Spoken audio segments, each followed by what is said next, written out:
Za začetek bomo popotovali v Ljubljano, mesto, ki se že zelo dolgo zaveda pomena sobivanja turistov z lokalnim prebivalstvom. Kakšno vlogo pri tem igrajo podatki in kako lahko pomagajo pri razumevanju dinamike med gosti in domačini? Odgovore nam bo podala članica ekipe Turizma Ljubljana, ki se ukvarja z raziskavami in analitiko poslovnih informacij, gospa Polona Černič.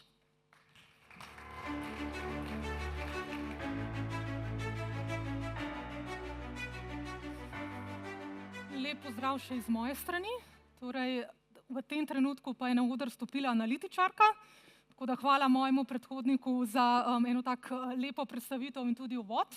Res je, da se običajno sprašujemo vprašanje zakaj, ampak danes vas bom za začetek najprej vprašala, kako ste, kako se počutite, mogoče tisti, ki ste včeraj šli oziroma danes šli majčkeno bolj zgodaj spat, ker je bila zabava, sem slišala, precej fina, nekoliko slabše. Zakaj takšen uvod? Zato, ker v naši raziskavi med meščani, ki jo na Turizmu Ljubljana izvajamo že od leta 2016, naše prebivalce tudi sprašujemo o počutju, torej kako srečni so, kako polni življenja so in kako so zadovoljni s svojim življenjem. Dejansko jih s tem sprašujemo o njihovem duševnem zdravju. Ta vprašanja so tudi izvzeta iz raziskave, ki jo sicer izvaja Nacionalni inštitut za javno zdravje. Nadalje jih sprašujemo tudi, kako so zadovoljni z življenjem v Ljubljani. Torej, prej na prejšnjem slajdu smo videli, da so naši prebivalci precej srečni, nekateri celo vsak dan enako polni življenja in tudi zadovoljni življenjem, medtem ko z zadovoljstvom življenjem v Ljubljani jih je zelo zadovoljnih ali zadovoljnih 57%, nadaljnjih 30% pa delno zadovoljnih. To so zelo visoke številke, je treba tukaj povedati. Zakaj takšen uvod? Zato, ker smo dejansko turizem ljudje in turizem se dogaja na destinacijah, na ulicah in ljudje, ki pridajo na naše destinacije, če vidijo in občutijo, da so naši prebivalci zadovoljni, nasmejani, srečni, bodo tudi oni iz same destinacije šli bolj zadovoljni. Na Turizmu Ljubljana izvajamo na področju podatkov številne aktivnosti, ravno z namenom, da pač ugotavljamo, kaj se na naši destinaciji dogaja, kako so naši prebivalci zadovoljni in kako dejansko ohranjamo in vzpostavljamo neko ravnovesje tudi s našimi siceršnjimi obiskovalci. Torej, izvajamo številne podatkovne in raziskovalne aktivnosti, sodelujemo tako z partnerji v Sloveniji kot številnimi tudi v tujini, prav tako analiziramo tudi sekundarne podatkovne vire. Tako kot je že rekel moj predhodnik, teh podatkov je danes resnično zelo veliko in je treba iz njih izluščiti, kateri podatki so dejansko ključni za upravljanje same destinacije. Tukaj je dejansko potem ključno, na kakšen način mi te podatke potem med sabo povezujemo. To ni enostavno, to moram biti zelo odkrita in povedati, da je to dandanes v nekih mestnih destinacijah, prestolnicah zelo zahtevno početje.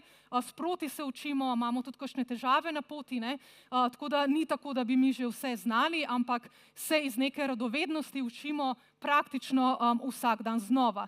To povezovanje podatkov pa potem nazadnje pripelje v številne platforme, s katerimi tudi operiramo na Turizmu Ljubljana. Torej, nimamo samo Nista sedaj, ki je bil pač letos tudi vzpostavljen, imamo neke manjše platforme s strani ponudnikov, torej tako za spletni ogled, kot za kratkoročne nastanitve, kot tudi za potem torej za obremenjenost Ljubljane, to je naša čisto najnovejša pridobitev in je nazadnje na podlagi teh podatkov gradimo danes tudi ravno z vidika povezovanja podatkov tudi svojo lastno podatkovno platformo, o kateri pa nekoliko več na koncu. Torej, kako so zadovoljni naši meščani v splošnem, torej večina, torej več kot 70% ocenjujejo turizem na destinaciji še vedno kot zelo pozitivno. Prav tako je večina meščanov meni, da je Ljubljana privlačno mesto za turizem in hkrati več kot 70% je dejansko tudi meni, da imajo meščani in tudi lokalno gospodarstvo od turizma koristi. To je samo nekaj podatkov, ki jih mi zbiramo iz te naše raziskave, kjer imamo en zelo obsežen vprašalnik. Zdaj, poleg kvantitativnega dela raziskave izvajamo tudi fokusne skupine. Zdaj mislim, da predvidevam, da smo edini, ki to počnemo v Sloveniji. To je v bistvu ena taka zelo, bom rekla, zahtevna raziskovalna metoda, ki ima pač polno izzivov. Na eni strani zaradi tega, ker mi v teh fokusnih skupinah želimo pridobiti meščane iz ožjega mestnega središča, torej ne samo iz četrtne skupnosti center. Zdaj lahko si mečkam predstavljate, četrtna skupnost center v Ljubljani je ena izmed 17 četrtnih skupnosti in sega od Tivolija do Golovca, kar je zelo veliko. Nas pa primarno zanimajo prebivalci v starem mestnem jedru in to ni zelo enostavno dobiti, to moramo biti kar odkrita. In hkrati je to tudi dejansko zelo zahtevno za voditi. Zakaj? Torej za samega moderatorja, moderatorka, ki to počne, ker je turizem, bom rekla, taka, kot vemo, dejavnost, ki se dotika tako praktično vseh področij družbi in dejansko tisti, ki mora biti pripravljen na odzive prebivalcev, ki so na tej fokusni skupini, da lahko potem dejansko tudi to skupino uspešno korigira. Tukaj le vidite eno sliko, ni najboljša, je pa najboljša, ki jo imam. Kako to zgleda. Dejansko to je slika še iz podjetja Valicon, kjer je dejansko možnost, da spremljaš to fokusno skupino tudi v skriti sobi vzadaj. Tudi zelo, bom rekla, zanimiva stvar za sodelavce Turizma Ljubljana, da to spremljajo. Zdaj, leta 2023, ko smo začeli s to fokusno skupino, smo prvič spraševali tudi, kako udeleženci te fokusne skupine vidijo turizem v Sloveniji. Torej, v vseh fokusnih skupinah vedno gremo iz nekega splošnega na konkretno in tukaj te vidite navedbe samih udeležencev, torej Bled izstopa, Bohinj tudi, imamo ločeno tisti udeleženci, ki so bili iz centra, pa potem tisti, ki so iz Šiške. Te navedbe so mečkan različne, kot bomo videli tudi na naslednjem slajdu, predvsem iz vidika, recimo, da Šiškarji tudi izpostavljajo Ljubljano v večji meri kot iz centra. Torej, tiste besede, ki so bolj odebeljene, pomeni, da so jih bolj izpostavljeni. Zdaj, če vidimo še turizem v Ljubljani, kar je meni recimo takoj tukaj zanimivo, navedbe Šiškarjev, Ljubljanski gar, Prešernov trg, to so neke znamenitosti v Ljubljani. Zdaj sama sem tudi Šiškarka, tudi rojena v Šiški in vedno, ko sem tudi odraščala, pa še zdaj, če greš v center mesta, greš v mesto, tam so ključne znamenitosti, medtem ko prebivalci centra izpostavljajo neke druge zadeve, torej galerije, muzeje, pa recimo v tem primeru enodnevno gostje, ki se recimo tudi v naših fokusnih skupinah zelo pogosto omenjajo kot neka težava v Ljubljani, torej predvsem z vidika skupina, torej ne individualni gosti, ampak tudi z vidika skupinskih obiskovalcev. In to ravnovesje torej ohranjamo na drugi strani tudi z ohranjanjem zadovoljstva naših prebivalcev. Te deleži so dejansko zadovoljstva zelo visoki, torej kako so zadovoljni z destinacijo, nekaj več kot 80% zelo zadovoljni in pa ali bi Ljubljano priporočali svojemu prijatelju, sorodniku, torej tudi skupaj več kot 80% zelo zadovoljni. Kar je tukaj pomembno je, torej podatek, ki bi ga izpostavljal, torej tisti, ki so prišli v Ljubljano, in to poudarjam, so podatke raziskave iz poletja 2025, torej čisto sveži podatki. Na Turizmu Ljubljana to raziskavo o značilnostih tujih obiskovalcev izvajamo tudi sami. Veste, da jo izvaja tudi podobno raziskavo Statistični urad, ampak razlika z našo raziskavo je, da SURS izvaja to raziskavo le v hotelih, medtem ko mi jo izvajamo dejansko terensko in zajamemo tudi goste iz vseh tipov nastanitvenih obratov.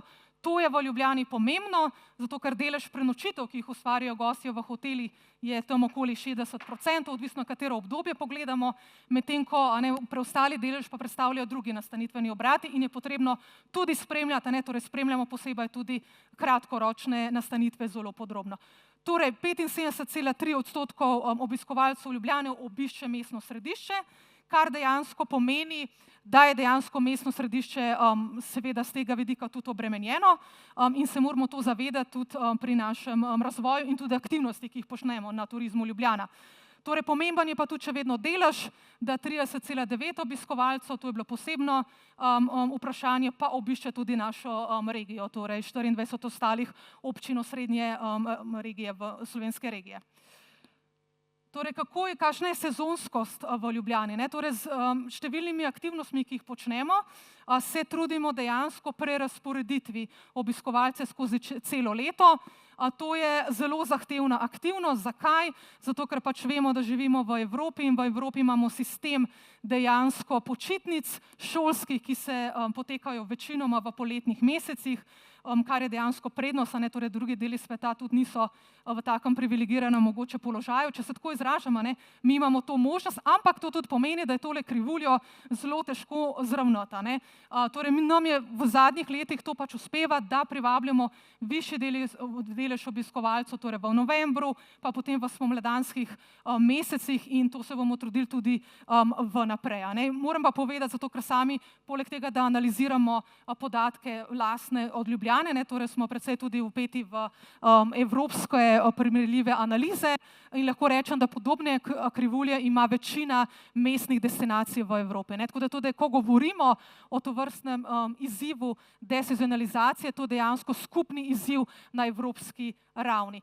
To prikazuje tudi sledeči graf. In sicer delež prihodov po svetovnih regijah, torej ko primerjamo podatke na mednarodni ravni, torej takrat primerjamo tuje prihode oziroma international arrivals in to so še podatki od Svetovne turistične organizacije za leto 2024 in v letu 2024 je bilo 51,6% vseh mednarodnih prihodov ustvarjenih v Evropi.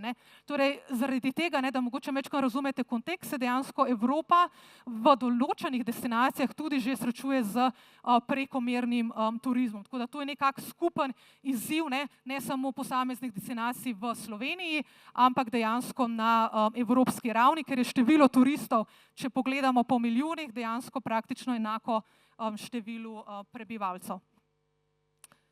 Kaj počnemo na Turizmu Ljubljana, da bi te tokove oziroma iz mestnega središča majčkeno preusmerili v tudi druge dele Ljubljana? Torej, kot sem rekla, izvajamo številne aktivnosti.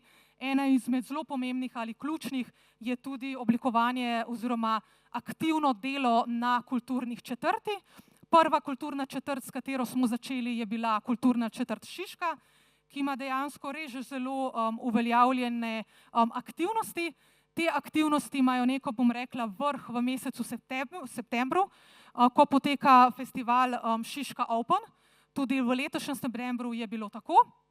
Torej, bile so številne aktivnosti, dogodki, vodenja, ki niso bila vezana samo na Kino Šiška, kot bi mogoče mislil za tiste, ki poznate Ljubljano nekoliko bolj, ampak so dejansko vezana na celotno Šiško. In te aktivnosti so bile zelo polne, tudi in ljudje so bili dejansko zadovoljni. Ampak mi do letošnjega leta dejansko nismo vedeli, če s temi aktivnostmi nekaj uspešno počnemo, če dejansko obiskovalci v večji meri obiskujejo ne le mestno središče, ampak tudi ostale dele Ljubljane. Od 2 mesecev nazaj imamo pa tudi podatke in sicer strani podjetja Forward Keys o obremenjenosti Ljubljane. To so podatki, ki se jih dejansko imenuje, to je neka SKD metoda. Te podatke pridobivamo preko GPS-ov, preko Wi-Fi-jev, pa preko Bluetooth povezav, torej če imajo posamezniki to vklopljeno, mi lahko to dejansko sledimo. Te podatke pridobivamo na ravni četrti skupnosti, hkrati imamo pa določeno okoli 90 točk zanimanja, ki nas v Ljubljani še posebej zanimajo. In tukaj danes prikazujem podatke za četrtno skupnost Šiška. In kar se je pokazalo, torej za mesec september, tako sem povedala, da je bilo teh aktivnosti v Šiški več, da je dejansko tudi število tujih obiskovalcev, zdaj pa res zabeleženo, bilo tudi več. Torej 9% rast v primerjavi z enakim obdobjem preteklega leta, hkrati pa je bila Šiška na drugem mestu po deležu tujih obiskovalcev v mesecu septembru. Torej s takimi stvarmi potem, da mi in analizami ugotavljamo, ali so naše aktivnosti potem tudi, bom rekla, učinkovite pa uspešne in to bom rekla, da je šele začetek. Tako kako sem začela, je treba povezovati podatkovne vire med sabo, zahtevna naloga, ampak nekako ne gre drugega, kot da gremo še bolj aktivno v to smer. Na podlagi vseh teh podatkov, ki jih imamo tudi med raziskavo med meščani, smo letos oblikovali dobesedno na podlagi podatkov tudi kampanjo Zaradi nas je. Tako, kot je lepo povedal Gojc, oziroma ne Gojc, Goro, je pač sam v videu, brez da bi mi to dejansko rekli, da mi delamo aktivnosti za domačine, za meščane, medtem ko turisti so dejansko dobrodošli. Tako da in s tem dejansko načrtujemo oziroma nameravamo nadaljevati tudi v prihodnosti. Sem tudi nekako začela, torej vse te podatke povezujemo med sabo v različne platforme, zato da jih bomo lahko v prihodnje še bolj učinkovito uporabljali. Torej različne platforme so nek tool, da bo to v prihodnosti mogoče še bolj učinkovito. Torej, trenutno delamo že nekaj časa, torej od julija 2024 na naši lastni podatkovni platformi Ljubljana Flows, to počnemo s slovenskim podjetjem Arctur. Torej, kot sem rekla, zaradi tega, da podatke povezujemo in združujemo, da kombiniramo podatke v realnem času in da tudi seveda hkrati jih povezujemo z zgodovinskimi podatki. To uporabljamo v podatkovni analitiki napovednih modelov, torej že testiramo tudi umetno inteligenco. Danes sem 2 uri nazaj nastopala tudi na eni spletni delavnici, kjer sem podrobneje govorila o uporabi umetne inteligence. To nameravamo še bolj podrobneje početi v prihodnje, torej z vključevanjem več različnih podatkovnih virov. Trenutno to delamo z nastanitveno statistiko in hkrati ta platforma omogoča tudi napredne vizualizacije, interaktivno nadzorno ploščo. Torej sama pravim, da smo trenutno v beta fazi razvoja, ampak se premikamo zelo uspešno tudi naprej. Zdaj pa samo še mečkam, kako to izgleda. Torej imamo profil gosta, imamo en lušten zemljevid, s katerim lahko zelo točno določamo, kater tip nastanitvenega obrata je v posameznem delu mesta lociran. To so podatki e-turizma, ki so sicer osnova za uradne podatke SURS-a. Mi imamo seveda, ker na ravni Mestne občine Ljubljana upravljamo s temi podatki, podrobnejše podatke in imamo tukaj res en tak zelo močno orodje za, bom rekla, upravljanje turizma tudi prihodnje. Potem imamo nastanitveno statistiko, prav tako iz e-turizma, hkrati imamo tudi lastno statistiko, ko izbiramo na dnevni ravni in pa tukaj le prikazujem še statistiko muzejev in galerij.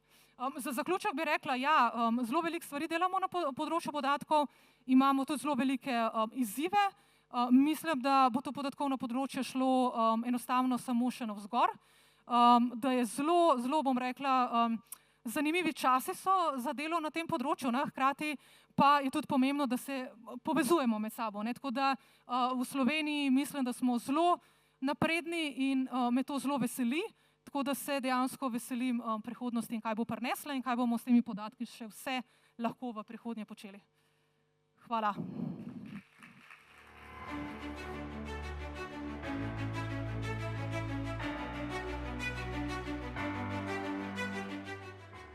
Gospe Černič za to predstavitev. Pri vsaki od predstavitev si bomo vzeli še minutko 2 za kako vprašanje iz občinstva. Če kaj takega, kar ste slišali, pa bi želeli še podrobneje povprašati ali pa niste slišali, pa bi želeli slišati, imamo mogoče kako vprašanje iz občinstva, ker dvignite roko, pa vam bodo naši asistenti prinesli mikrofon. In sicer malo slabše vidim, trenutno ni rok. Imamo?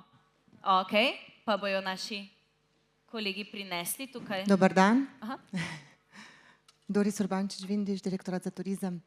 Jaz bi imela vprašanje vezano, ko ste na grafu pokazali obisk oziroma gibanje turistov v mestu Ljubljana in da zaznavate signale, kolikor so vklopljeni. Zanima me, ali imate pogodbo s telekomunikacijskimi podjetji oziroma na kak način sodelujete in pridobivate te podatke. Hvala. Ne, trenutno tega nimamo. V letošnjem letu smo se dejansko pogovarjali za to, ampak to z našima 2 glavnima mobilnima operaterjema ni bilo mogoče, ker so imeli v tem letu tehnične nagradje, zato smo se v letošnjem letu odločili, da pridobivamo tovrstne podatke s strani podjetja Forwardkis, to, kar sem pokazala za obremenjenosti Ljubljane, za Šiško. Torej imamo tudi siceršnje podatke, tudi za sam center Ljubljane in tako. Za naprej bomo pa videli, se bomo konkretno odločili, ali bomo delali naprej s mobilnimi podatki ali bomo pač nadaljevali s temi. Tako da je pa to precej zanimivo področje. Mogoče to, kar danes recimo nisem slišala, vsi ti podatki, ki so, in sem jih tukaj le prikazala, to je zelo finančno zahtevno, treba je povedati. To je eden glavnih izzivov vseh, ki delamo na področju destinacij. Hkrati so cene za določene te podatke neodvisne, torej višina cen je neodvisna glede na velikost destinacije. Jaz razumem, da smo pač mi tukaj Ljubljana največji v Sloveniji, ampak v Evropi nismo toliko veliki. plačujemo enako kot neke večmilijonske prestolnice, ne. Drugi izzivi so, ne, to, kar je pa moj predhodnik govoril tudi, in se vedno recimo tudi sama, bom rekla kar po domače, fovško vidim, kakšne imajo ekipe ljudi, s katerimi to počnejo, ne, torej izvajajo neke analize, je izziv na področju turizma tudi zagotoviti dovoljšne število analitikov, ne. Torej v Ljubljani imam sama delovne izkušnje na tem področju, vem, da mnoge destinacije v Sloveniji imajo s tem težave, ne, in se mi zdi, da vsi, ki delamo na tem področju v Sloveniji, imamo nekako odgovornost, ne, da skozi več let to področje tudi na tem področju dvignemo na višjo raven, no. Tako da kar nekaj izzivov, ne. Hkrati pa recimo, ne, z vidika tega kadrovskega izziva imamo enako količino podatkov, kot jo imajo torej večje destinacije, večmilijonske, ne. Torej v Ljubljani smo precej vpeti tudi pa, kot sem rekla, na evropski raven in se primerja z nekimi ekipami, kjer imajo 7 ljudi in tako dalje, je to zelo težko tekmovati, ne. Tako da Ta paraliza analize. Ja. Še kakšno vprašanje mogoče? Še eno roko imamo tukaj. Ja, dober dan, Jurij Trilar, SOS firma. Eno vprašanje zasledil na začetku, sem večkrat zamudil par minut, nisem zasledil, da ste omenila Urbano, podatke od Urbane. To tudi pridobivamo, ampak nisem prikazovala, ne. Torej ta prezentacija danes je zelo, bom rekla hiter pregled. Podatke o Urbane imamo tudi interes vključiti v FLOWS, tako da upam, da se to zgodi Niso pa še. Niso pa še, trenutno pa ne, ne. Torej, vsak razvoj takšne podatkovne platforme, mogoče, da si predstavljate, je zelo zahteven, ne. Tako da tudi sama, preden sem začela, sem mislila, da bodo nekatere stvari hitreje potekale, kot so, a ne. Tako da počasi postopoma nadaljujemo z izgradnjo, tako da so pa podatki od Urbane eden od ključnih virov, ki jih načrtujemo vključiti v naslednjem letu. Hvala. Najlepša hvala in še enkrat aplavz za gospod Černič. Hvala lepa.